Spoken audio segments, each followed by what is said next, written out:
Man, do I wish I knew this before I bought my Blink cameras. Because after finding it out, it changed everything for me. For many of us, having a home security system, some kind of camera setup, has become almost essential. I purchased the Blink camera system back in 2021, mainly as a way to keep an eye on my property when I'm away. But I also thought it would be nice to have these cameras to be able to monitor what's going on around my house and to keep an eye on my children as they play in the front and backyard. When I purchased the Blink back in 2021, there was no subscription required in order to record the videos and save them to the web.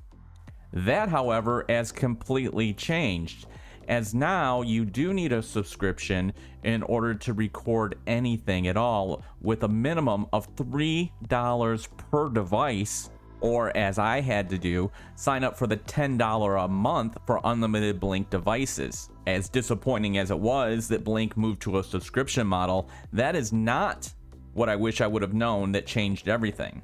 What I wish I would have known is that the Blink cameras do not record 24/7. They are purely motion detected devices. You do have the option to use a live view. However, that does time out after a few minutes.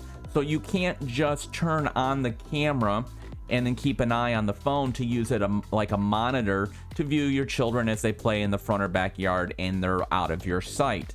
Also, if for some reason something does not trigger that motion sensor, it will not record and you will miss anything that happens.